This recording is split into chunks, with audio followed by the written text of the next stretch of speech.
welcome to back to One Mic Media, and we are here today to discuss episode 7, the penultimate episode, as they call it, of House of the Dragon season 2.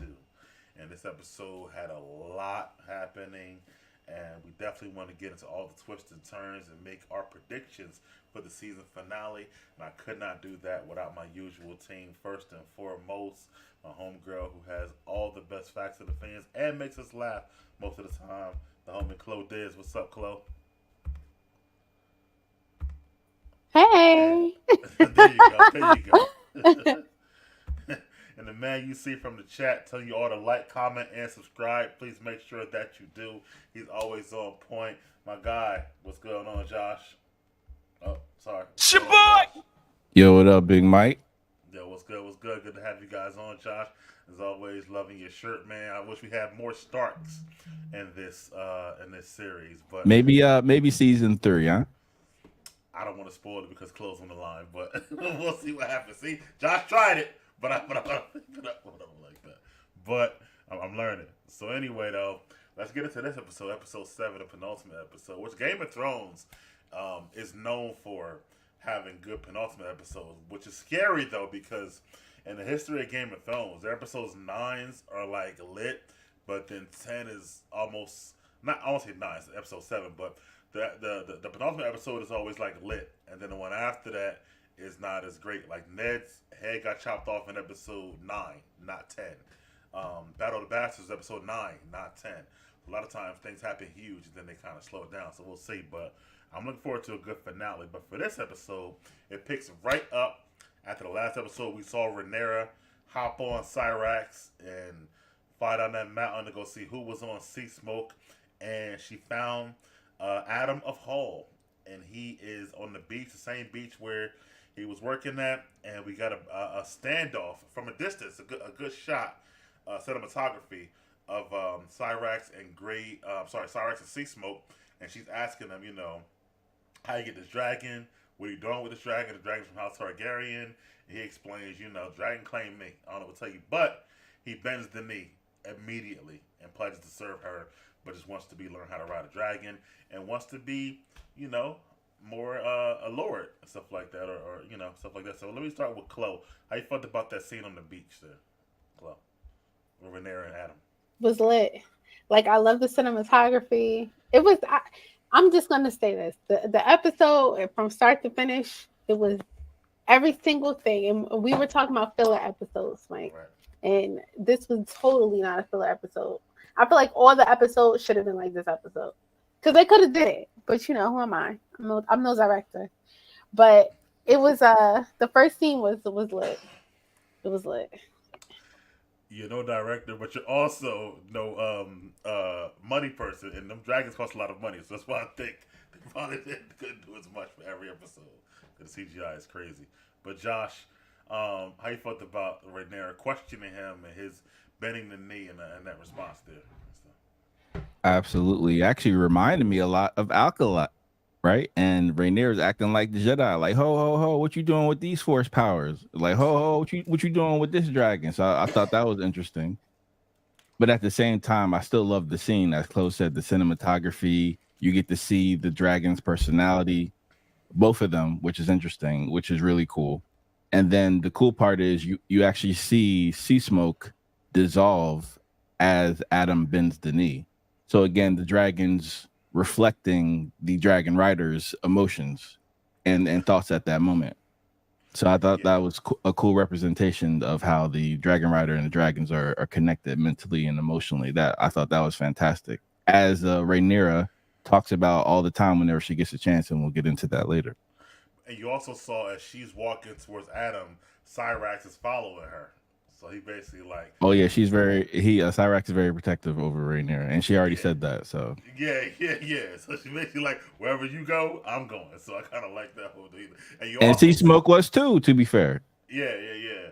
And you also saw Josh, with the camera pulled back, you see their sizes. You see Sea Smoke is bigger than Cyrax. You know what I mean? So you Right. see that too. But even though that don't mean nothing in these combats sometimes, but you do see that. So, I thought it was good. How you felt about his decision right away, Josh, say, pledge fealty to Rhaenyra and just, bend the knee.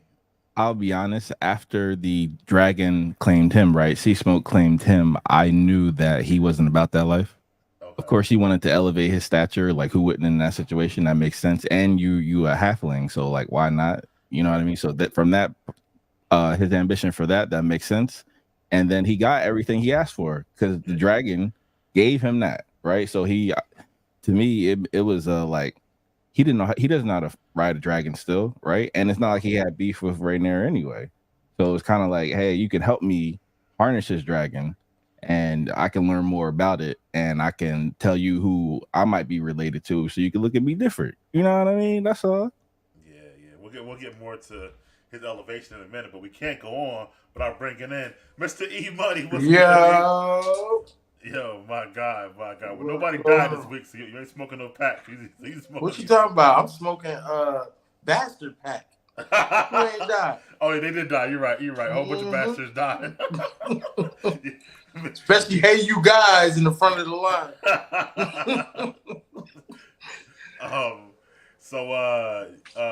We just started, so you're right on time. We were talking about the first scene with Rhaenyra on the beach and how she walked up on Adam about the dragon, how he bent the knee right away, and stuff like that. How you felt about that whole scene? All right, so first of all, I thought he did it smoothly. You know what I'm saying? She was a little, I felt was like, I don't know, like angry, a little aggressive, a little bit. You noticed what you needed, so I don't even know how she was tripping like that. Yeah, like that she was tripping because the dragon, like she didn't know how he got the dragon at first and whatnot. I mean, how she think he got the dragon? She been dealing with dragons as long as anybody else right now, so she should have known the dragon picked him. Yeah, I mean she should. Well, yeah, she said that she didn't know that they could do that. They could do that. Yeah. Right. But it showed her. The King's Landing elitist who got deleted. Bastards don't care. I forgot all those bastards got killed. He's right. Let's move on. We can talk about her whole episode because she was kind of boring this episode, and that's the Allison. Right. I see that she getting cleaned up from her cut from when she was called the Fish Queen last week out there when she was in the streets, and we see that she decides to I guess take a little voyage, a little camping trip, I guess, and I guess she's just tired, something to me, and she's just like she don't know what to do. Her sons don't listen to her. She's not on the council no more. She got no purpose. So, Chloe, how you felt about Allison and her episode? This episode, right? Good. She did just what she told her son to do. Shut up and sit down. Don't do nothing. Just go away. So I was happy to see her leave, but I also looked at it like she was gonna go kill herself. Yeah. That's what it looked like to me. But she probably should have, but maybe not.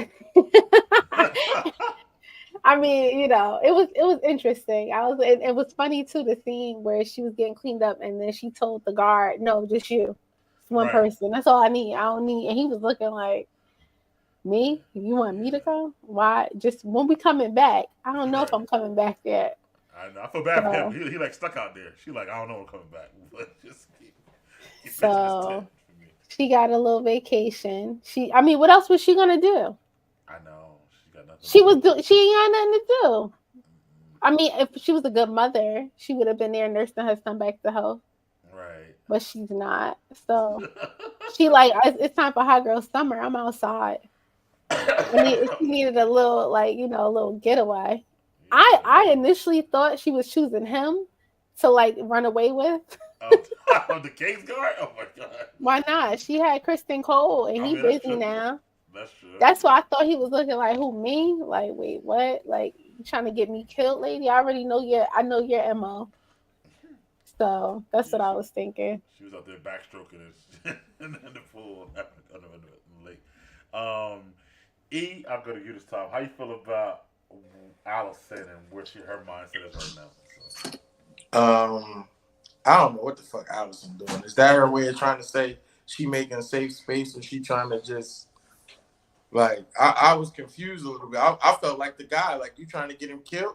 You see his face? His face is like, whoa, what the fuck have you got me doing? Yeah.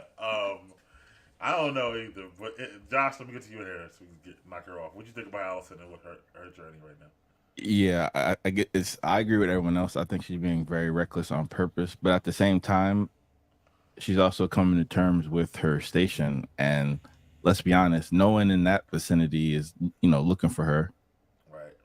So she's kind of invisible. So she gets to do things that she never got to do before. So from that vantage point, from being, locked up in King's Landing since you were a teenager, that this part I get. This makes sense. Yeah. I almost feel like she should just go back to Old Town, like, because she got no purpose in King's Landing right now. Right. Exactly. But she'll probably be embarrassed, Probably if you wrote some letters with certain tones, especially when you're the queen, right? So it might be embarrassing for her to come back. I don't know. Yeah.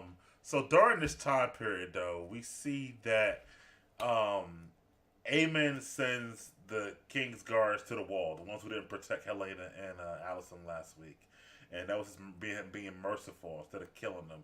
But when you go to the wall, you cannot take a wife, and you stuck there forever. Basically, there's no coming back from the wall. So merciful, however you want to put it. But we see Ironrod talking to Lord Larys, and they done found out that somebody got sea smoke, and he wants Larys to tell Aemon, but Aemon like, why don't you tell him? And then he's like, how you find out? And it's like a telephone based game. So Larys says, maybe you shouldn't tell Aemon. So I'm gonna start with you, Josh. How you felt about this conversation? I looked at it from two vantage points.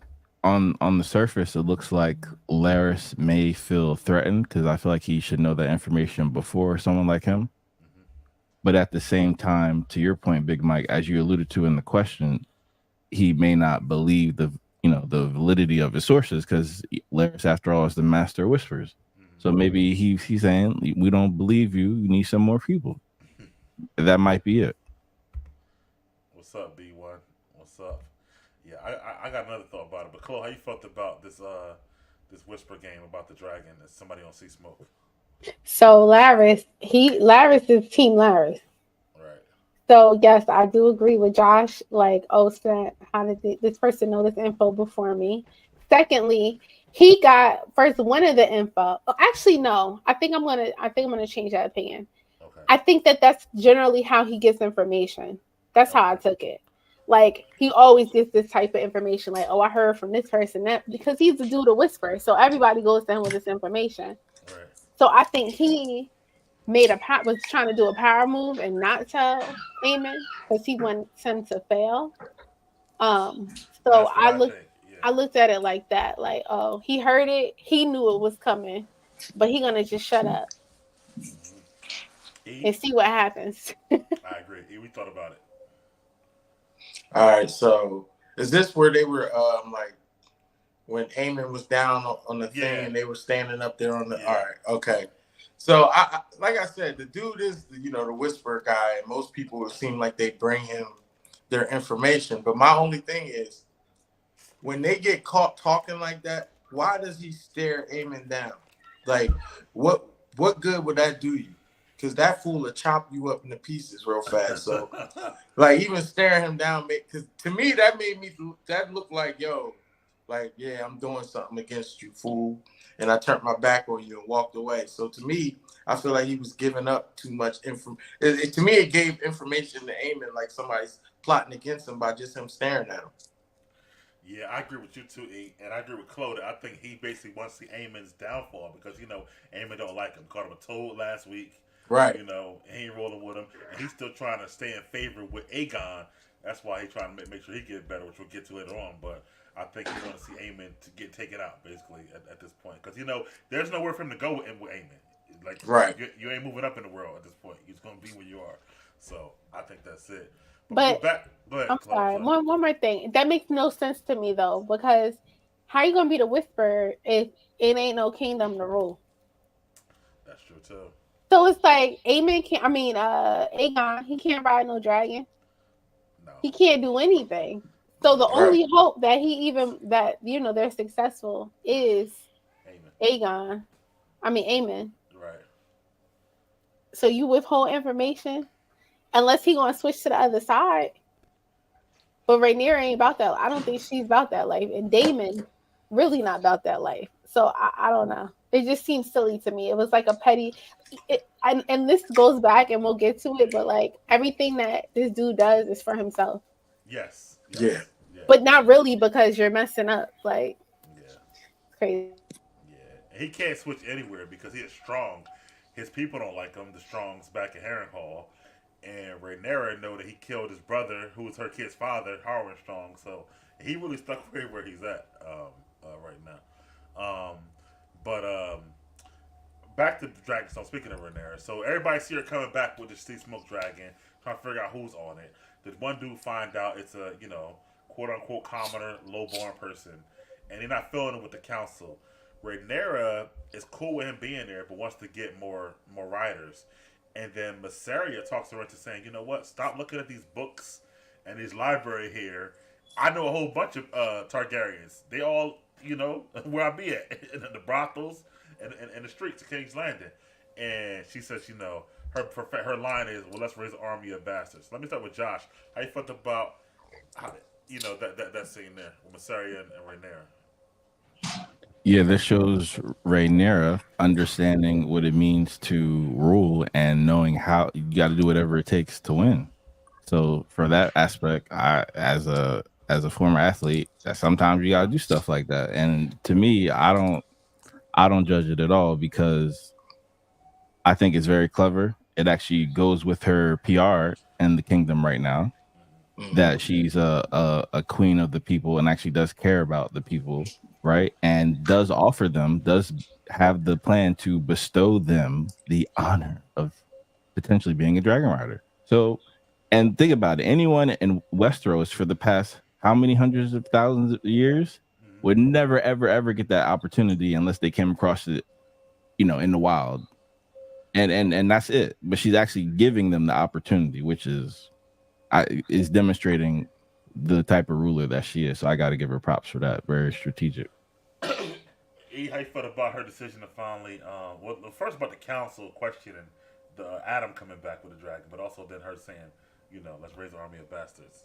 I'm tired of the council when they start talking shit like that. That's number one. Yeah. Because you ain't been picked by a dragon. You ain't riding the dragon. That shit ain't in your blood. So shut the fuck up and do what you supposed to do. Work on battle strategies. Mind yours when it comes to this. Yeah. You know what I'm saying? You know what I mean? Like, just mind your fucking business. Because they just sound like a bunch of whimpering old-ass men at this point. Now, bringing old boy to the spot, I thought that was straight. I thought that was fire. How far are you speaking on this? I'm only talking about when the White Worm, Mysaria, talked her into, getting bastards to try to ride the dragons. Yo, that's a good, smart little joint she got right there. Her little yeah. Her little yeah is good. I'm telling you. Her little yeah is good for her, man. That she be hitting key little points that make her strategies way bigger and better. Because she worked from nothing to get where she was at, so she know what she's doing. That's what I feel like. Yeah, she's good. She's definitely good. Chloe, how you felt about those two scenes together?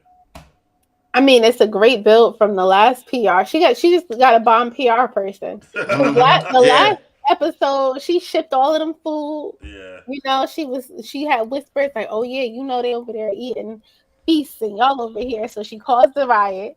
Then this episode, she like, not only that, but we're gonna give you guys a lottery. Like, y'all, listen, one of y'all could come over here. We got 2 dragons. You might lose your life, but you could come over here and we're going to make something out of you. Think about it. Do you want to be the bastard dwelling in the shadows with nothing going on? Or anything to eat? Or anything to eat? Or anything? They was out. Do you want glory? Or you want to burn, at least getting glory? Let's get rich or die trying. That's what they did. There you go. That's exactly what it is. That's exactly what it is. Yeah. That was real smart, man. Yeah. I loved every bit of this. Moving forward, let's go. When they first in the council say that, is a guy who works for Corlys, he looking all crazy. He's supposed to be the hand. And then he find out who it is. And he walked into Adam's new room. Now, Adam got some new clothes. He got a new room. You know what I mean? He's feeling good about himself over there. Right. And Corlys looking around, you done came up in the world. So Adam automatically say, "Listen, I quit. I ain't working with you no more. I'm staying right here." So, and Corliss give him his blessing and says, "Well done." But you still see this father son tension that's still not being spoken. So, Claude gets you. How do you felt about Corliss and visiting Adam? See, you say that, but I say what needs to be what's understood don't need to be said. Like the words, he was like he basically said, "I approve of you." Like, yes, you don't have to come work for me, and well done, job well done. You're my son now. That's what I got from that. And it was so funny though when they was in the council and Corliss heard, he was like, "Wait, who got the dragon?" Yeah. When he was sitting there and he was like, "Who got the dragon?" When the dude was like, "What do you think, Corliss? You the hand?" Corliss was like, "I don't know what to think right now." I think he knew. I think he like it's kind of like when you hear something like, "Oh yeah, I heard somebody over there in this part of the hood or part of the area that your person hang out at," and then they like, "Oh yeah, somebody got there." He like, "Wait, hold up," because he kind of knew, and he also said it to him. He was like, "I'm of sea and salt, but your mom, I'm really not sure where her lineage is." Hold on, Josh. Oh yeah, that's funny. Explain. Yeah, that's exactly how he was sitting. Because they still didn't tell Rhaenyra who his dad is. No. Right. No, they don't need to. I think it'll come out eventually. When I think that he's gonna be proud of him, and then take the bastard title off of him. This is my son. Well, he's probably gonna ask for it. Yeah, I think so. Well, we'll see. I can't spoil it for you, Josh. How you felt about Corliss, his reaction, and him going to see Adam? Incredibly stoic, and it's interesting because his approach with Alan was more needy, but his approach with Adam is more like, you have something to prove to me because I don't know much about you. I know about Alan. Alan saved my life, and all the men who work under me respect him. Right. And we're men of the sea. So from that aspect, I get how he rocks with Alan more, but Adam has, and it just existing, it got higher than any bastard should get in Westeros. Yeah. Do you think because I guess Alan was better with the boats than Adam was, that Corliss kind of respected him, a little more at first, sort of? Alan's definitely a master of his craft, after doing it for years, kind of like how Jazzo is at barbering. Like, he could do a lot of things. If people don't even know, you could just ask him. He could do a lot of things you wouldn't even think. But just from mastering the craft and doing it over and over and over, right? Mastery. Right. But with Adam was more ambitious, right? He had his his eyesight set higher, so he wanted to ascend in Westeros as opposed to just contribute on the bottom of the pyramid, which I get. Yeah, how you felt about Corliss going to visit Adam, man? I like I said, I figured he would, but I wanted the talk to be a little bit more, a little bit. That's more, what I be saying. Like I did, and I want his dreads to be white. I don't know why the dreads ain't white. The dreads should be white, man. And you know what I mean? First of all, dress would be white. And he got a mom, though. But his mom maybe got black hair. You know what I mean? So, but he's the one with the... He had a black wife. It was probably a black wife. Yeah. Okay. Because I feel, I'd have been like, yeah, it's in the blood. You feel me? You did good. You did good there, youngin. They said Corliss was like a father who was absent, and then all of a sudden, when his son make it to the NBA, he had to... Yeah, you got to slide up in there. You got to be like, hey. Yeah, exactly. What you got going on? You had to slide up in there. I thought it was good timing, man, for real. I just wish he would have said a little bit more. Yeah. What you wanted him to say? I don't know, more like, yeah. Like, I would at least let him know, like, yeah, it's really because you came out of me, boy. Don't you ever forget that. You come from me. This is why you right here, right now. Nah. Yeah. She said nah. He could have said, why you help my whole life then? Now why I don't do this?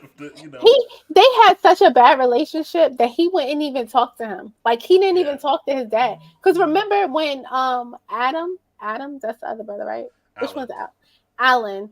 Remember, he was like, "Yo, Alan, he finally, acknowledged you. We got to get our money." And he like, "Nah, man, I don't want money. I don't want the glory."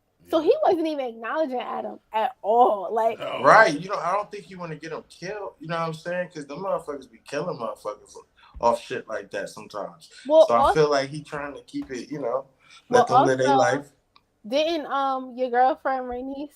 Yeah, she just green lighted it though. No, she only greenlit one of them. She didn't know about the other one. Right. She greenlit Alan because Alan saved his life.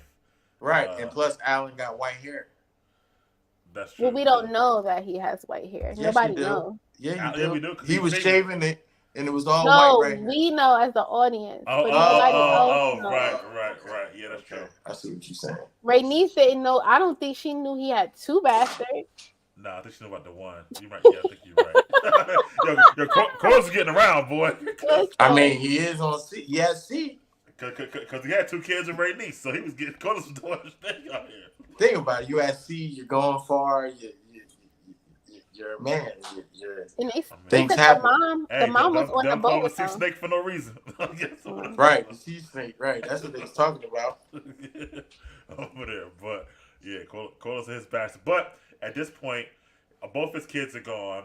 His granddaughter was like, "I'm a blood and fire, B. I don't know about this salt and sea stuff." So he might as well roll with his bastards. You know what I mean? At this point, that's the last of his legacy because he think his other son dead. right, exactly. Well, his other son has to be dead though. You think he dead now? Yeah, because the dragon picked somebody. The No, only he's time not the dragon, dead. but the dragon won't pick nobody unless the person is dead.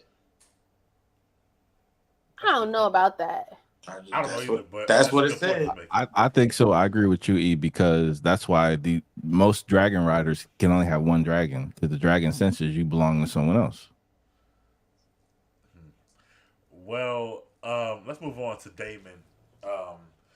And in the beginning, we get young Oscar Tully, and he's now the Lord Paramount over the Riverlands. His grandfather was, he's dead, but we know he was killed by Alice.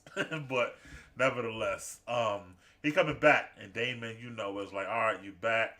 And to Oscar, look, now you want me. Back then, you didn't want me. Now how you all owe me, basically. And Damon is like, well, I ain't need you before, but I can use you now.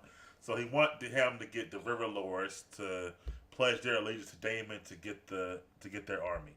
And he like, look, they don't like you. I don't like you. They hate you, matter of fact. But we have an oath. We got an oath towards Viserys and Rhaenyra, so the Rivermen keep their oath. But when they go out there, outside to the River Lords, they still mad about what's been going on, basically. And young Oscar is like, look, Damon ain't shit. Like, he talked bad about Damon for like 5 minutes. And then Damon is like, mind your tongue. The kid is like, do you want the army or not?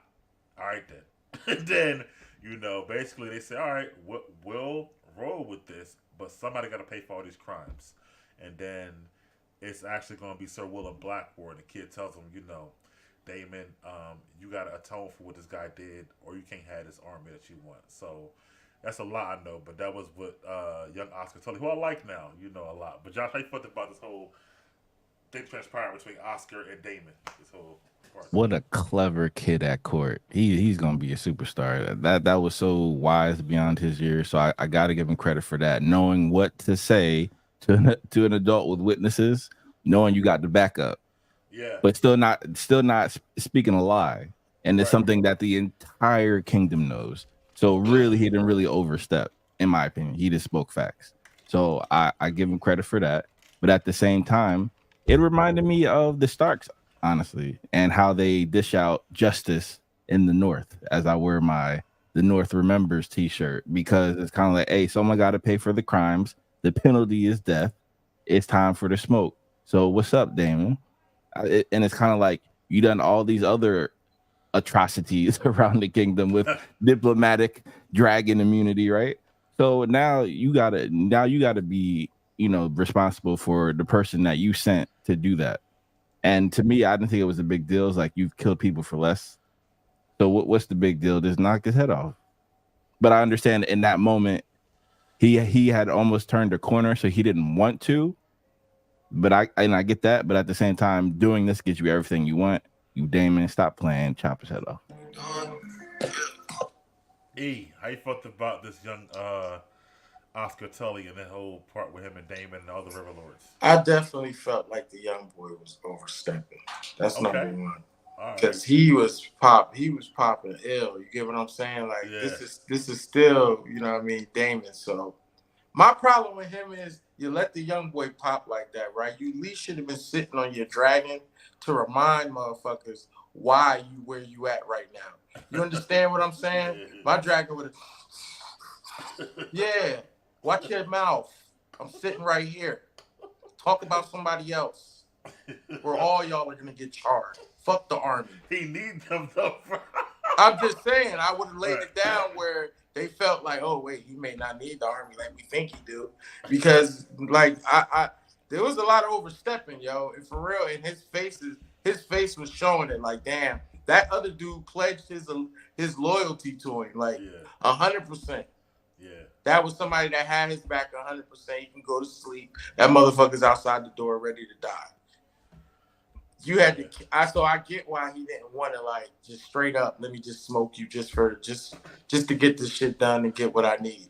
That was a little different. But the fact that I had to do that, I definitely would have called my dragon down after this whole situation and corrected everybody standing out there straight like that.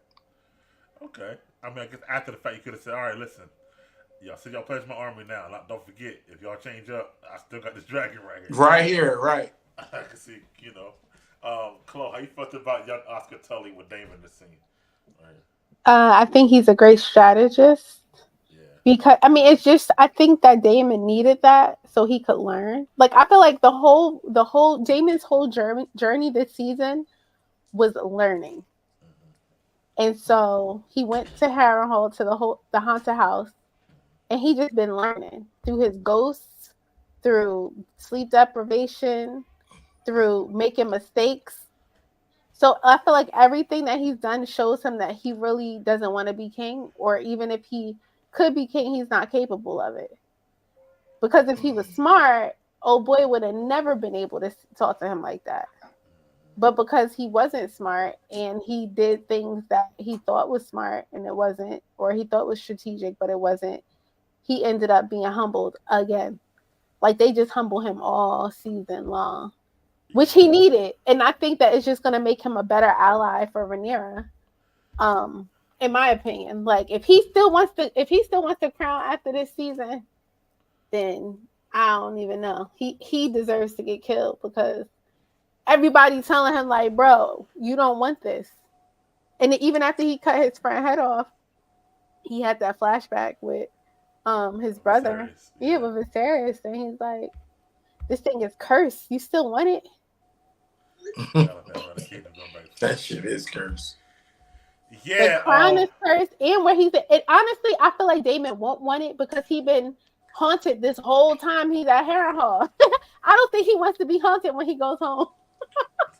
if I want to be honest, like I think he'll be like, yo, I'm gonna just rule with my wife. She could be the queen. I'm gonna just tell her what to do from the sidelines. If he was smart, if he was strategic, that's what he would have did this whole time.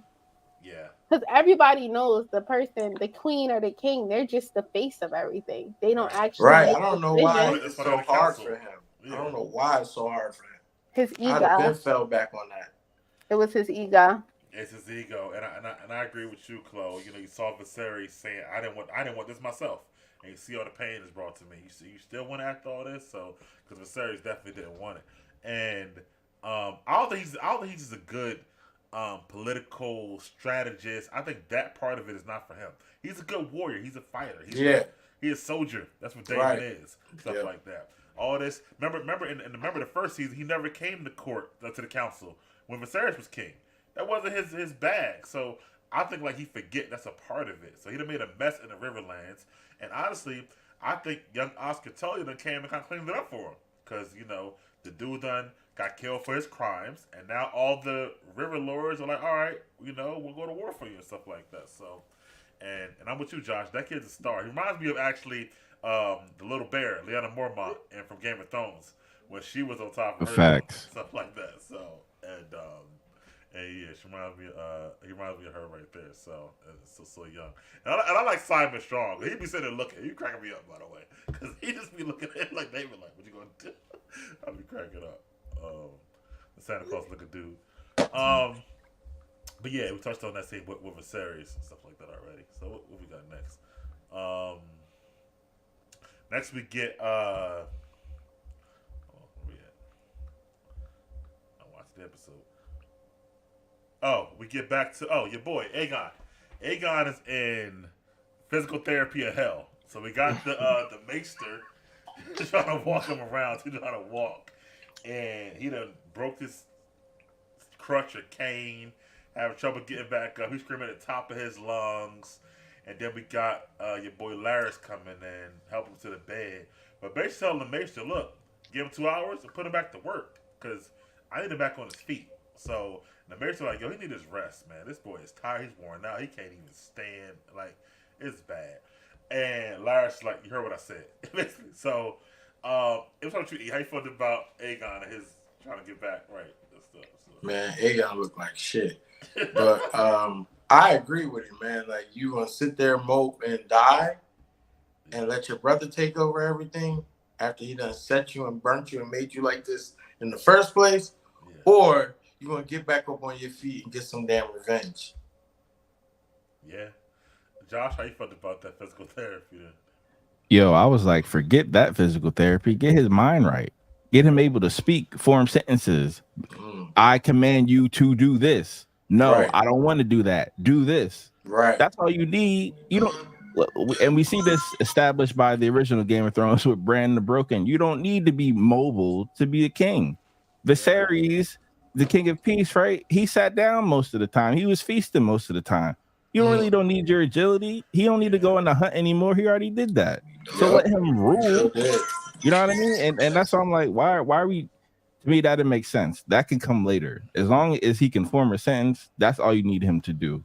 Yeah, even in our own history, FDR was in a wheelchair like his last 8 years or something like that because he couldn't stand stuff. He had polio. So yeah, you're right. And he still was president of the United States. So, but Chloe, how you felt about the Aegon physical therapy scene there? First of all, why is he listening to what's his name? Larys. I don't know. They're the same. I was like, aren't they on the same level? Why are you listening to Larys? Like, why are you listening to this dude? I guess he's not the hand, but he's a lord. A lord is higher than the Maester. The Maester more like this, a kind of a doctor. So yeah, technically he's higher than him. But he's not the lord of him. No, he is a lord though. But he is a lord, right? He can cause something to happen, basically. Yeah. That was my first thing. And my second thing was like he like I said, Larys over there living hoop dreams through this kid. Like, you're a cripple like me. You like this like me. You gotta do what I say because this is how I live my life, and I'm gonna teach you the ways. And oh boy, like, yo, just let me live. Give me the milk of the poppy. Let me sit my butt down. You're wilding. And then the Maester had him with that broken cane, dropped him all over the. I was like, if this ain't the most raky date situation, I was just like, man, I'd be like, yo, where's my mom? He should have asked for his mom. Yeah. And the Maester seemed kind of small. I'm trying to pick him up too. And I'm like, you need help anyway. Like, you ain't that big. Something like that. So. Yeah, because he listened to Larys trying to get him to do stuff. It just, to me, that whole thing just seems so stupid. Okay. It just seems so stupid. Going back to Corlys with Alan, he lets him know that Adam does have the dragon. He lets him know, gives him instructions on what to do, which we'll see play out later on. But we don't see Alan, I'm sorry. So he ready to go on a boat. He all dressed up too and stuff like that. And he basically lets him know that, Corlys, again, now this was more informative. Corlys let him know, he said, listen, I don't know who your mother's history is. I know her like that. I was just smashing basically what he was saying. But, your brother got a dragon, so you might be able to get one too. So Rhaenyra holding tryouts if you want to roll. But Alan says, I'm going to salt and sea. I'm going to stay here on this boat and do what I do. So Josh, how you felt about that scene with Corlys and Alan? This is not any disrespect to any of my bald brothers out there, but I have to call Cap. The one thing you need, ball brother, that's a whole lot of cap. Because now you know Sea Smoke was a sea dragon. What you talking about? Right. I'm not listening to that. You capping. And you saw that in his face. He was like, damn, I should have went. But there might be hope for him in the future. You never know. We'll see. I mean, yeah, he could have got a dragon. He could have definitely got a dragon. I once somebody says you can get a dragon and your brother's flying on a dragon, there's no way I'm not going to get a dragon. Yeah. I would have been like, yeah, I'm with the sea. It's all in me, but I'm about to get me a dragon. Yeah, I guess you don't know. Well, he said his brother was always yeah, he was more. He wanted and more. Stuff like that. He did. I'm okay on these boats, basically. But Chloe, this is for you, I guess, about Aegon. Why ask for Allison, his mommy, or whatnot. Well, I don't know. It's better than with Larry. His mother.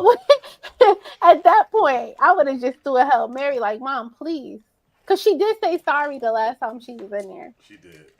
So she's trying to make amends with her kids. Right. What her sorry got to do with anything? Fuck her sorry. Yeah, Larry's over here, like, don't give him no drugs and make him walk on a broken stick, and with the burn still on his body, like burns, he's still burnt, and his leg all crippled. Like, no, Larys is not smart. Larys is selfish. He's trying to push him to the brink, and he's gonna end up killing that guy. All right, Chloe, about the Corlys and Allen and that scene. How you felt about that? When he says he don't want to try to get a dragon and stuff. I feel like he shouldn't try to get a dragon because the dragon found his brother. Yeah. If he's deserving of a dragon, the dragon gonna come seek him out too. Because everybody, and then Corlys should have known. He knew old boy got burnt up. Yeah, he saw it. Yeah, he seen it with his own 2 eyes. So it's like you gonna take your best ship guy and put him in front of a dragon for what? You got one son that's a dragon rider, and you got one son that could be a legacy. Now his legacy is set. Because remember, last season, Corlys was so concerned about his legacy. Remember, wasn't he supposed to marry his? He was really concerned with his legacy. Mm-hmm. And right, so now, remember names. Yeah, and now he got a dragon rider son, and he got a son of the seas. So he wins. Yeah, that's true. Okay. Real quick, this wasn't a lot, but we do see when they're supposed to go to Pentos and they're leaving the Vale, and I'll only touch this real quick, but we see that Rhaena decides to not go, and she's off looking for this rogue dragon because she knows that if there's burnt sheep or burnt people, the dragon got to be somewhere, and she knows she's Targaryen, so I guess she's gonna figure I'm gonna get this one a try. She always wanted a dragon, she never had a dragon. So Josh, how you felt about her decision to go off on her own? Yeah. Excellent choice. You got relegated to babysitter, and you made your own adult decision. The kids were taken care of. I'm gonna go get me my dragon. And once you see the size of sheep stealer, I'll be going after that dragon too, because similar to I guess the bastards, right? She's not a bastard; she's a highborn, but she's in a similar position as the bastards, where that you're not relevant until you're relevant. And the only way to get irrelevant, the only way to be a piece on this Westerosi chessboard is by having a dragon. So why not? Well, just the history, the dragon was put in her crib as a baby and never hatched. And she tried to get Sea Smoke and almost died, as they said in this episode. So I guess she's like, it's my last chance, I guess. Right, absolutely. And you and I feel like that's a part of the magic of being able to connect with the dragon, similar to the ritual we see in Avatar and everything else. You got to have that. You got to have that certain mindset. Yeah. You know what I mean? And then also have the action behind it. So I appreciate the bold action by her to help her family. So I'm with that. I'm totally against it. He is so dumb. If I want, remember that me and the guy was like, you are so dumb. You are really dumb. That's how I felt with her. You know why? She had baby dragons. You don't remember Daenerys raised those dragons? She was able to control 3 dragons because she was their mom. Yeah. So if she would have, first of all, if you get a dragon now, whatever year it is, you're going to have to fight that dragon. in a war. So you may potentially die and your dragon might die. But if you just sit and chill and follow directions, she had the baby dragons, she had the future king or whatever. Yeah, the heirs. That's your dragon. You just she lacks patience. Sit your butt down, let your dragon grow, raise it. You're gonna be the mother of dragons, really. Because who was I the think dragon part for? of it is Was the because dragon for her kid? For the other kids? well, no. So she what are several? She said 4 eggs, and 2 of her sons already got dragons, like actual dragons. So technically, it was 4 eggs that she could have took any one of them, really, and stuff. Like, I don't understand this whole theme of sit your butt down. But If I you think just sit because down, you will win. But when you listen, don't want to sit, you won't win. but Bayla, her sister, Ben had a dragon. I think she's kind of jealous of that, and she felt like I want to ride too. I'm stuck babysitting while she off, For riding. now, you're still like what? How old? Daenerys. She's about 15. Listen, Daenerys got them dragons when she was a grown woman That's true. and had 3 fully grown dragons and ain't even have to ride on all of them. Yeah, that's And you over here with 4 dragons, and you just being very impatient. See, I I was feeling like that, but nah, I feel she did the right move. Why? Because you got that spicy bitch back there, acting mad funny already because you got baby dragons. Yeah. So therefore, let me get this dragon, then come back. My worth will be 10 times better, and then I get to start saying what I want, what goes. I just changed my whole destiny.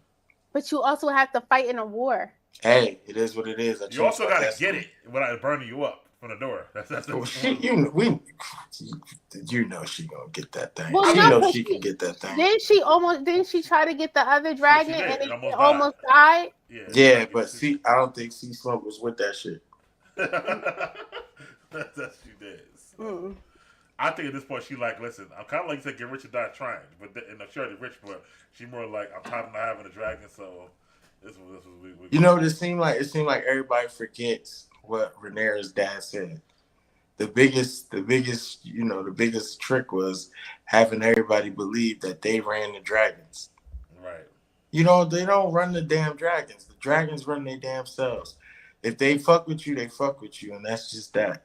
As you can see, I seen way more characteristic in the dragons now in this episode to show me exactly what I needed to see. I love the what Josh told me last week with them breathing and sniffing you in. Yeah. I saw that. I was like, okay, right on, brother, right on, man. This I don't like, and we'll get to it. But Jace has a conversation with his moms, and he's all whiny. He's all, act like a little bitch. She's trying to get all these dragon riders here to help her win the war, but he feeling like, well, if they get dragons, then what that make me? That's supposed to be my specialty or whatever. I guess I don't know, but how you felt about Jason? Right, I wanted to slap him, yo. Like, listen, you over here complaining, right? But when them boys was teasing you back in the day for being a bastard and all that, this right here changes the whole game. Right. Oh, bastards! I'll show you what bastards can do. Right. This changes the whole game right here. I would have been 100% with this, growing up like he did. Yeah, well, number one, he's a bastard himself. That's right. Talk about bastards. And number two, it was his idea. Right. I didn't understand that. You came up with this. Right. So, Josh, how you felt about Jace though in this conversation? Yo, I agree with everything E said because very, very ungrateful. But I also saw the scene in a different lens because, as they say on Top Boy, hope y'all still watching, allow it. Meaning that he's going through his Kylo Ren phase. He's going through his prepubescent teenage puberty phase. So he's going to have these outbursts. That's what I see. Besides, there's real shit going on in Westeros. So those combined together, he doesn't, from what we see, he doesn't really have that many friends or associates he could talk to. Only person he's able to talk to is his mom and probably his dragon, and that's it. Yeah. You know what I mean? So he's kind of on that loner path. So he's looking for some validation from his mom, as he usually does. And, as he gets older towards that puberty, he's going to be more, let's say, more disrespectful, testing the boundaries as kids do. Chloe, how you felt about Jason, his Rhaenyra? See, I looked at that whole scene a little bit differently. Okay. Like, he definitely, I feel like, is, I guess, on to the fact that his mother found it's like maybe having an affair with Mysaria, because he definitely said that. He was like, oh, so you listening to Mysaria now, huh? He just said that. You didn't even think about the implications of what you're doing by inviting these lowborns, because everybody thinks I'm already a bastard, even though I'm not. And the only thing that differentiated me and proved that I was a Targaryen was that I could ride on this dragon. Remember? Because because even though we know he's the bastard, people were saying he's the bastard, but they proved that he wasn't. Right. But no, they proved that he wasn't because he was able to ride a dragon. Right. So now, if you let lowborn bastards, not just any bastards, lowborn bastards, ride on these dragons, that just tells everybody that they were right and I am a bastard. So then now they're going to come after me and question my legitimacy to the throne.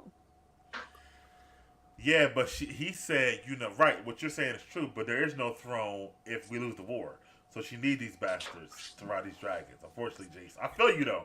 I feel you, but there won't be no throne. How could you worry about the throne that you will never touch if this shit don't go right? The same way that, what's his name, Larys is worried about the throne. That same exact way, okay? So it's like, I get it. I get where he's coming from. And it would have been nice. I feel like if she was more open with him and said, because you remember she skipped the council meeting and went to go talk to Mysaria. Yeah. And Jason's like, what are y'all doing behind closed doors? And why aren't you talking to me? Because they had a very close relationship. Yeah. And he's the one who came up with the idea. He did. So now you just gonna go behind my back and talk to this chick and not even think about me. So it was like insult to injury. So it's like, number one, you being sneaky, you going around. Number two, you took my idea, didn't even loop me into it. So of course he was pissed off. And then I'm the only one who's going to suffer from this, even if we win. So it's like, if she would have been preemptive and just had a conversation with him too, like, hey, this is how we're going to be proactive. And that's something she probably should have discussed with Mysaria too. Okay. And then brought her son into it, and then he wouldn't have reacted like that. But I don't know. That's just how I looked at it. Yeah, I don't like I hope the relationship get better, but I don't like where it's at right now. But he should be training though. Like, see what I'm saying? Like, she's told him you lack experience. Right then and there, my ass would have been on my dragon doing every type of move I could possibly. His problem is that his dragon's so small. It's very, very small. Right. So I tried to focus on the strengths of what I can do with a small dragon. Yeah. Okay. Then the weak, strengthen that up. Okay, that's smart. Yeah. So, because his dragon was a good size, she wouldn't been this either. That's another problem and whatnot. So, and his dragon was put in the crib with him and the baby, so they know what size it's going to be. So sometimes you do that, it's different than taming them later on because you don't know how big they're going to become. Right, but see, since now that he knows his dragon is a smaller size, like I said, focus on the strengths. Feed that motherfucker so he can get bigger. You know what I mean? What are we doing here? Feed that nigga. Get him bigger. Feed that nigga. Take him out. Like, you gotta. It's just like a dog to me. Yeah. That shit reminded me of dogs, certain type of dogs that I deal with. Like, you gotta be strong. You can't just be, everything ain't because then the shit'll walk all over you. Well, we see that Rhaenyra and Mysaria's plan comes in place. They got this Little Red Riding Hood lady going through King's Landing, and she's letting everybody know Rhaenyra got these basically tryouts. Basically, you come, you get yourself a dragon, and not only will you get a dragon, but I'll make you a highborn. I'll make you a lord and a lady and stuff like that. So, at this point, a lot of people are trying to do it. They go to the bar with the dude Ulf, and they like, "Oh, bro, you been telling us all year how you a Targaryen. It's your chance. He like, I'm injured. I don't want to do it. He all scared and whatnot. And then I guess they say, listen, either you do this or we ain't gonna be able to believe this story no more. So he had to do it. And then we get Hugh though, and Hugh told his wife he want to do it. The baby done died, and she's like, I don't want you to do it. And he's like, this is our chance to get from this hellhole that we in right now. And they'll make you a lady. They'll make me a lord. Like, we got to do it. She don't want him to go, but he decides to go. So, E, how you felt about all the people in King's Landing making this decision? Especially Hugh and Oath. Man, listen. I knew he was nothing to fuck with when he took that food from that motherfucker. Oh, well, he hooked my man? Yeah. I already knew what type of time he was going for a head of lettuce. Yeah, for a head of lettuce, for making sure that family eats. So I already knew he was on straight all bullshit. So I knew he was gonna go. I knew it, man. I just knew, and I felt like he was a good choice to be for real. Okay. Like the style he is, the way he get down, I felt like he was a good choice. I'm sorry. We also find out from him that he's actually the cousin of Viserys and Daemon. Yeah. That was wild. I thought that was wild. No, he's the brother. He's Daemon's brother. No, what he said was, you're no different than my brother's kids. That's what he said his mother told him. So basically, his mom is sister. His mom is the sister of Daemon and Viserys. No. Yes. No, his mom is will be the aunt of Daemon and Viserys, stuff like that. Cause she said no, not the aunt. What am I saying? Yes, yeah, sister. Yes, the aunt. She said no. Okay, listen. She said you're no different than my brother's kids. What would your brother's kids be to you? Your cousin. No, they would be your niece and nephew. Oh, right. Your niece and nephew. Right, which would make him the cousin of them, because his mom will be their aunt. I thought she said that she was Daemon's sister, half sister. She never said anything about the word half. She said, you're no different than my brother's kids. Yeah, but when I say that, when she said that, I was thinking like she was comparing him to Rhaenyra. No, she was complaining him to Daemon, because he's about the age of Daemon and Viserys. He's old, Hugh. Stuff like that. Yeah, right. He's older than Rhaenyra. Right, but anyway, I need to see a family tree because that ain't make sense. Oh, I can show. So Jacaerys, the King Jacaerys, who was the king before Viserys, that's his mother's dad, basically, because his mother was was a bastard, and then his mother's Jacaerys has several kids, but he has several bastards too. But I'll get to it later on. Anyway, doesn't it mean that their sister? She's the sister of Viserys and Daemon? No, it means she was their auntie, because her brother would be the brother. Her brother would have had kids, Viserys and Daemon. That she had kids would have been Hugh. So her and her brother on the same line. Then Hugh, Viserys, and Daemon on the same line. Then you got Rhaenyra on the same line. So they go under and under and under like that.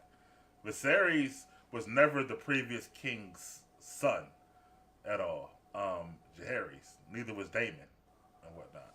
He didn't have any more boys. That's why he had to choose either out of Viserys and Rhaenys. And he chose Viserys. But he didn't have all his sons died, like a tragic accidents when they were young. But nevertheless, Chloe, how you feel about making the decision to go though? Hugh and Ulf to go out there. I mean, Ulf, I thought that was stupid of Ulf. Cause like I would have just left and never came back. I wouldn't have been up there with no dragon. Cause I feel like he didn't even know if he was. I think he was just talking smack the whole time. Yeah. If I was him, I'd have been like, yeah, I'll see you guys later. I'm gonna go get that dragon, and I'd have been right on them boats. So I would have snuck out and went somewhere else. I wouldn't have never made it to that dragon pit. That's how I felt about Ulf. And then, oh boy, what's his name? Hugh. Yeah. He ain't had nothing to lose, so. All right, Josh, how you feeling about the decisions? Well, first to the first part of your question, how they were having, as Chloe said, the lottery or raffle in King's Landing The whole time in my head, I'm not gonna lie, especially since it's Warner's, I was singing, "I got a golden ticket. I got a golden ticket." Charlie and the Chocolate Factory. It was hilarious. That's what it reminded me of.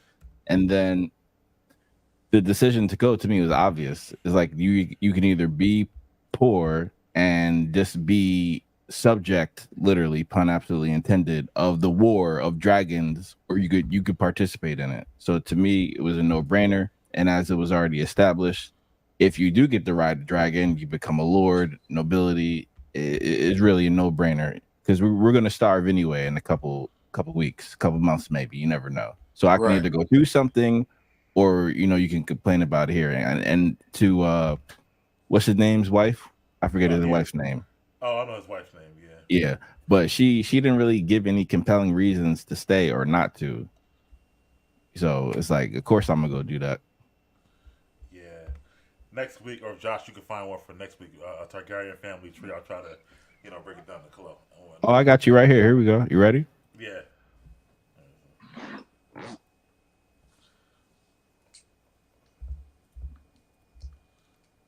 All right. Let's see. Josh be on point, right? Let's see here. Yeah. All right. Go to Let's see. Where you at here? Oh, okay. So there's Viserys. Daemon. First, let us know if this is accurate, Big Man. I just found it online. Just now? Yes. Oh. Where's Jaehaerys at? The king before. Oh, okay, yeah, there we go. All right, so this guy here, the king Jaehaerys, basically he was the one who made Viserys his heir. So he was saying that his mom was his daughter, basically. This guy here, Viserys. But Viserys and Aunt Daemon, who you see in the same line right there, they're not his kids at all. His kids, or go back. Oh, that's me. I'm sorry. Go back. Can you blow it up a little bit, Josh? Or is that me? So these people right here, all his boys, Aemon, Balon, they all died. So he had no sons at all to pass it on to. So that's why he had to choose out of Viserys and Rhaenys, is what happened. So, because you got no boys, you couldn't go to a girl at all back then. So that's kind of what happened. Of course, he chose Viserys, but no, that wouldn't be his sister. That would be his aunt. Basically, she would be a bastard in this line right here with all his kids. He has several kids, you can see, but they all kind of. And we see Lord Aaron from the current Game of Thrones, the Maester. Yeah, the current right there. Yeah, thanks, Josh. Put it back up. All right, so we already done with Allison because that was the next story, her backstrokes, stuff like that. So let's go to the scene. So we get to the back to the Dragonstone, and they all there. Rhaenyra gives this great speech, I guess, to them about what they're gonna try to do. Before that, all the Dragon Pit dudes like, listen, we ain't beat for this. This is not old Valeria. We done. We not doing this, and we out. So she said, all right, fuck them. She goes and decides, she lets them all know, listen, this could be death, or you can get a dragon. It's up to you. And then she takes them into the Dragon Pit, and we see she calls Vermithor. And Vermithor comes. And then Vermithor gets calm because she touches him, so we know that she's real, true Targaryen, 100%, because Vermithor does calm at that point. And then we see they all try. So, up until this point, how you feeling watching the episode at this point? Yeah, I like that. See, like I said again, I like that she was spooked a little bit when she was calling the dragon. Mm-hmm. Like she wasn't 100% gangster with it at first. You know what I mean? Like, so I'm glad. To me, it still shows what her dad said in previous in the previous season. Yeah, she know. Right, she know. Oh, my fault. All right, that the dragon is in charge for real. But I did respect that he came to her though. Yeah. Like that showed that and how big he was. God. Yeah, I was gonna say the second biggest one to Vhagar, and what's his nickname? They called him. You remember, Josh? The Bronze Fury. Bronze Fury. Yeah, the Bronze Fury, which is dope. By the way. Yeah. So actually, I feel like him and a couple other dragons can kill Vhagar easily. Well, we'll get to the end of the episode. Josh, how you felt about her up until this point where she kind of, lets them know what their challenge is and calling a Vermithor. So. Yeah, I thought it was pretty smooth the way she did it, and it reminded me the way that Damon had first did it in season one. So I thought that part was cool. So Yeah. Damon was singing to Vermithor, but this time Rhaenyra just spoke. So I thought that was interesting as well. And I also love and we have surround sound, so we could feel like the ground shake as Vermithor is moving closer, and you hear the breath. So the special effects is excellent for that. And you again, as he said, you see the scale with the just the head, right? And also the height that Vermithor was like, because again, they do it such a clever way, the cinematography, because it's nothing but darkness and little fires that look like candles, so you can't really see everything, so it leaves everything to the imagination. So I thought that was very clever for the dragon pit itself, but also for the scene. So I love that a lot. And Chloe, how you feel about the Dragon Pit workers saying they out, and then her taking them in there to get the first dragon? Yeah. I was shocked that they were allowed to say no to the queen. If I'm gonna be honest, like that was something that's interesting. I mean, they were smart to say no, but I didn't know that that was like tolerated. How do you say no to the queen? And then it was kind of dope how she was like, all right, whatever, I'll handle y'all later. This is about. Yeah. And it seemed like when they told her that, they were like, no, you're going against the gods by doing this. So we don't want no parts because we already see what's going to happen. Like, even if this works, y'all are doomed. I feel like that was what they were saying. And I don't know. It like boils down to me to say that like the dragons aren't really there to fight each other, right? They're just there to just chill. Right. So it's kind of like y'all are collecting these dragons to put them to death. Yeah, because remember that they're really all. This is like the first ever, well, big civil wars. They were never fighting each other. They was there to chill, like you said. And then Mm-mm. over Valeria, all they did was fly around. Nobody fought each other. So yeah, this is not what they're used to. And I guess they No. were saying like, listen, this is not like where we come from. This is not what dragons are supposed to do. So I kind of get it. But I mean, and I don't really get the whole. I mean, I guess I get it, the whole lowborn, highborn thing. I guess.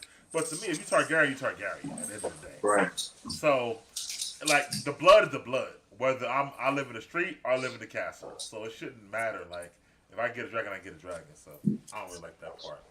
But we do see that after she calms down Vermithor, she says, listen, I told you I'm going to tell you, I'm out. You're on your own. And she dips, take everybody with her, and they go up and look. And then the one dude with the crooked eye, he tried to get Vermithor, and Vermithor was like, nah. And he start going to town. He start killing people, burning people up, knocking off the thing, eating people left and right. We get this crazy scene, and then we see Hugh eventually say, "I'm tired. I know it's no more. Come on, kill me if you want to kill me now." And then we see that Vermithor does calm down and chooses Hugh to be her rider. So, how you felt about that part? I'll start with you, man. All right. So first of all, they had "Hey, you guys" in the front of the line. Well, What they thought was going to happen with him being in the he front. went to the front of the line though. Yeah, right. But I would look at like, hell no. You trying to spark this shit up already? Hell no. It's like nobody decided to say hell no to that. Like that was crazy. He definitely would have been last. But yo, the way that shit spazzed out and started eating and setting motherfuckers on fire was lit. And the way the queen had to stand there and watch that. Yeah. You know what I mean? Like she ate that. Like, all right, I asked for this to see what would happen, and this is what's happening right now. But old boy got some good with him too, because he saved old girl. He ain't had to do all that for real. Yeah. He could have let her get eaten and then said what he had to say. He also seemed like he was ready to die for real. And cat people enjoy trying of the main thing being expendable. Oh, you said they always the main thing of being expendable. Yeah, I agree. Chloe, let me go this time. How you felt about the scene where all the way up until Vermithor does choose Hugh and stuff? I thought it was funny because I mean, I thought it was interesting how the guards was standing there and the guards wouldn't let the people leave. That was a little crazy, and they ended up getting burnt up too. They did. But it was just like I felt like it was her blood sacrifice. Like we gonna try it. Y'all signed up, and Rhaenyra ain't really tell them what they signed up for. She kind of just Right. was like, "You may die." She didn't say, "Listen, this dragon may burn you to smithereens. If you're not the one, you're gonna die. This is like make your choice now." She should. I feel like if she was a good leader, she would have been like, "Listen, I it's think up to she you did right tell now." him that though, didn't No, she? Like she- your sacrifice. This she- could be your sacrifice. She said it, but she didn't say it like how she explained it to old boy, To Darkland. Yeah. to Darkwing. Like he was fully aware of And the he was trained implications. in Valerian a little bit. Yeah, With they ain't know no Valerian words. They probably never even seen a dragon in their life. Yeah. And then so for me, I feel like she should have really gave them a speech like, "Hey, you can go back if you want to. Just know you might get burnt up. The dragon is going to choose you. You're not going to choose the dragon. If you want to leave, now's your chance." Then she could let everybody leave who wasn't about that life. And whoever was going to stay, then they stayed because they knew what was up. So I felt like she was very selfish in that moment as well and desperate. And she really don't care. I feel like it boils down to what the lady of the night said to Aemon, his person. Yeah. She was like, "It's always the small folk that get hurt." I don't know, Chloe. I mean, they chose to get on the boat to go over there too. So But you don't know. They didn't know what they were choosing. They were choosing to try to ride a dragon. They told them. No, but Yeah. if someone tells you, "Hey, you might be able to ride a dragon," but they don't explain to you the process, like, "Hey, the dragon, we had precedent of yesterday. The dragon burnt up the person who they didn't want to choose." Like, why keep that a secret if it wasn't important? She didn't want people to leave. So you're telling me they don't know you play with fire, you're gonna get burned?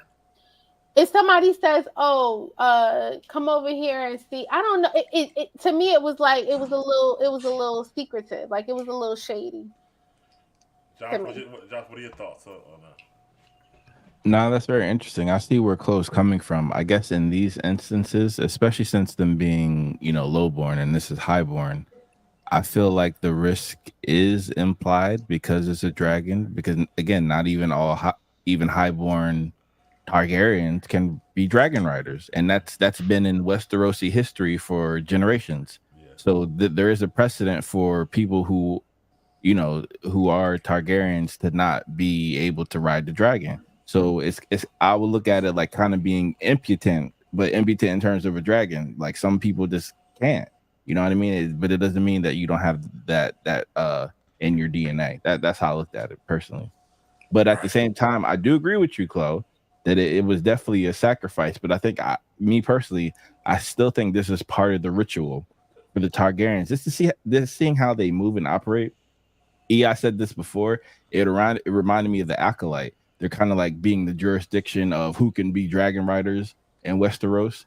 So for me, it was like, of course you could be a dragon rider, but we're still in control and we're giving you this opportunity.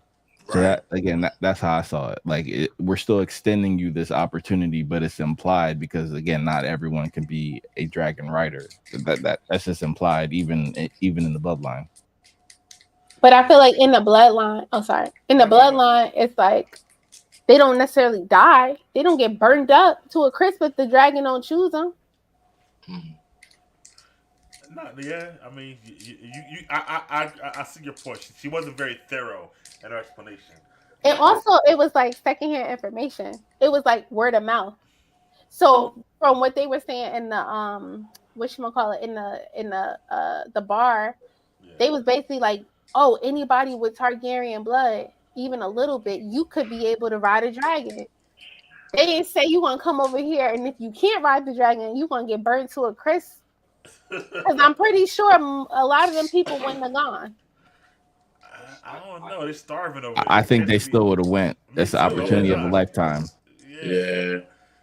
See, this is like You know, this is like for us in our time right now. If that was to happen, it'd be like you winning a, you know, you going through something crazy to win like a big estate, Yeah. something like that, something crazy. Hunger Games. Yeah, Yeah, it's kind of Not like Hunger that. Games. Not Hunger Games. Squid Game. Yeah.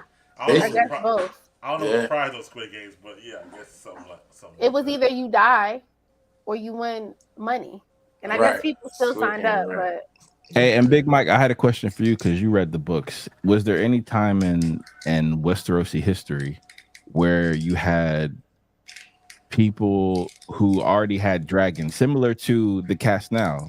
They're already dragon riders who already have their own dragons, but you have spare dragons, and you don't have anyone else to try and claim them. Did they ever try to use bastards as like No, test dummies? no, it's the first time they tried to see the dragons, but there's always spare dragons. These two dragons are actually mates. So Silverwing and Vermithor belong to Jaehaerys and his wife.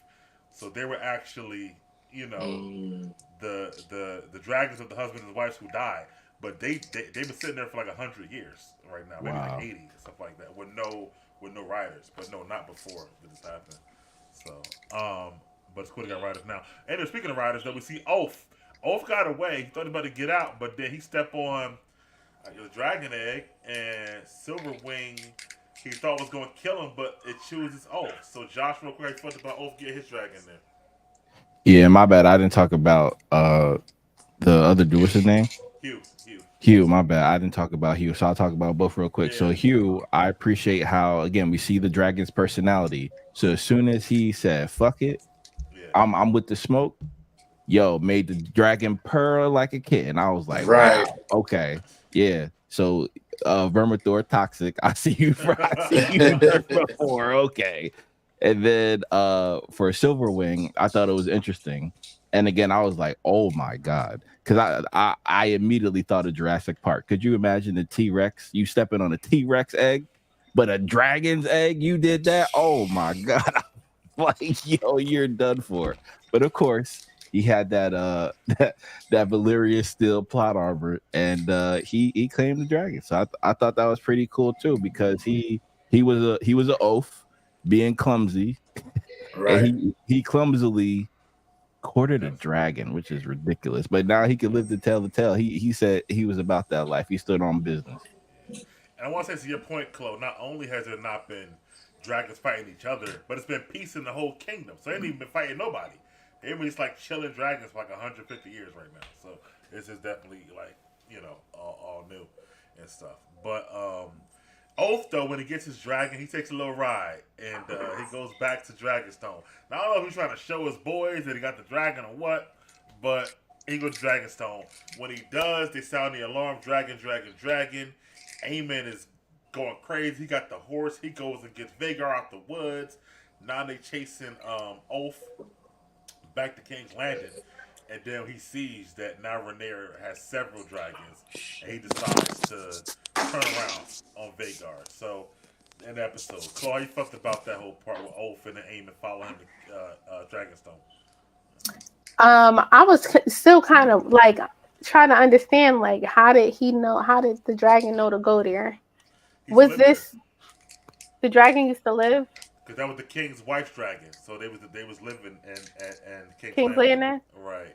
Okay, so he just hopped on a dragon and the dragon just flew there. Apparently, the dragon See, of his own. see, I personally thought, and maybe I'm wrong, but I thought Rhaenyra did. Yeah, she sent him. That's what I thought. I thought. Yeah, I thought she sent them too. I thought she. At first, I thought it was him being like goofy. Yeah. Like, oh, I'm gonna show them the dragon. I was like, oh man, he's a wild card. Like, and then another thing that went through my mind was like, is he taking the dragon back to fight for them? Yeah, that's what I thought at first. Yeah, that hit me too in my brain. Who would stop you? Like, why would you get all these people from the enemy, bring them to give access to your dragons? Would they decide to go back over there and fight for the green? That's a good point. I don't think she sent them because he he had new riders. Anybody she would send Baylor or somebody at least ride. He barely could turn the dragons. I don't think she sent them, but it did work out in her favor how it went down because Yeah, we saw Eamon pull up. Go ahead, how you feel about that whole part? I like that. I liked how. Well, first, like I said, I was confused like she was. I was like, this fucking idiot. He's over here flying with this damn thing, got no control, and just swarming through the city where the beef is at in the first place. Right. But then, once he flew back, and Eamon crazy ass hopped on Vermithor real fast. Vagar, yeah. Yeah, Vagar, thank you. Vagar real fast. Vagar wanted to smoke real fast. He always I don't do. like that dragon. She always do. Vagar always Yeah, do. she wants smoke. Like, damn. That shit is crazy to have the biggest dragon and that shit wants smoke all the time. Like, so yeah, I thought that shit was crazy. Then when it flew, I was wondering why he was like slowing it down, like oh, turn Vagar, turn. I couldn't tell at first what was making him slow down, but then when they send the shot where she's standing there with the dragons, I'm like, oh yeah, they deep as fuck over there. Yeah, you will definitely die. Yeah, and Josh, how you felt about the last scene episode? Yeah, that was incredible. And also, I liked how they showed the subtle details of when, I forget the dude who told the news to Laris. He looked at Laris like, oh, you ain't telling what I told you? Because Eamon is surprised. Right. So I like that little exchange right there. And then we also see how far away Vagar is because of how big Vagar is. He's not like so accessible. So that gives Silverwing and Oath a few more yards of a distance, because for whatever reason Vagar is a big biddy, but when she get going, he all hawks everybody down. So I thought that was cool too. And then of course the standoff, you know what I mean? That's like it reminds me of GTA San Andreas. You go in the wrong neighborhood and you got to turn back around because you ain't deep enough. Right. Yeah, she wasn't. He wasn't ready. Yeah, Vagar too big for the Dragon Pit of King's Landing, so they got to be in the woods somewhere, basically. But at this point, the Blacks finally got a win, and now they got, I want to say 7 dragons if you count Caraxes and whatnot now. So she doing pretty. She doing alright, and look like the Greens, they really only sitting on Vagar right now. So E, how you feel about the episode? How would you rate it, bro? Great episode. That didn't feel like a filler. For real, didn't feel like a filler. It was good. I give that 8.5. 8.5. All right. All the dragon action. Josh, your thoughts and how would you rate the episode? Yeah, I thought it was an incredible episode. For whatever reason, Game of Thrones, as you already alluded to in the intro, Mike, their penultimate episode is typically top class, and it was. So I gave it a solid 9. And I wonder if they're going to change the formula of the series, the season finale, because typically it does go down a lot. Like Battle of the Bastards was the penultimate. Usually you have this incredible episode before the season finale, but to be fair, it reminds me of George R. Martin's entire content. He embraces the theme of bittersweet, so you can have something, it's basically like the Song of Ice and Fire, right? So you can have something great, but you could also have something awful, and it may not end the way that you anticipate, but it'll still I think really get everyone excited about season 3, which I think is the most important thing. Yeah, depending on I'll let Chloe go. How was reading the episode? How do you feel about this episode? What are your thoughts? I'm giving it a 10. Oh wow. I liked every single part of the episode. It wasn't not one thing I was like, oh, this sucks, or why did they put that in there? So yeah, it was it. Yeah, and I'm gonna go with a 9. I liked the whole episode. Not much I didn't like. I'm gonna go with a 9 because I can't do any more Damon's his dreams and stuff like that in Luigi's Mansion. I'm hoping that was the actual last one, but I've been saying that for weeks now, so we would never know when it's going to end. I don't even know when it's going to end because that's not even a book thing. But I'm giving it a 9. I loved everything. I like the Season of the Dragon. It's not even a book thing. Not the dreams and stuff like that. That's crazy. But I do want to. I'm looking forward to the next episode. Josh, I'm not sure where it's going to go. I'm looking forward to it. Depending on how it ends, we'll see. We're going to get next season. If it doesn't end big, we'll have some big episodes next year, or next season. So Yo, I'm gonna go out. I'm gonna jump out the window and say, Alan, man, like Alan, who be shaving his silver hair, right? yeah. My man's gonna be able to warg a dragon. I'm calling it. that's a good thought, sort of like that. Well, I do want to thank everybody who was in the comments today. Oh, hold on, let me just put one more. Love how Young Tully stood the day, man. I did too. Yeah, he stood on business, boy. The big O, Oscar Tully over there and whatnot. So hope we get more of him. But thank you all for being in the comments. Thank you all for watching. Thank you, Josh, Chloe. We'll be back next week, and we appreciate you for that. We out. Peace. We out.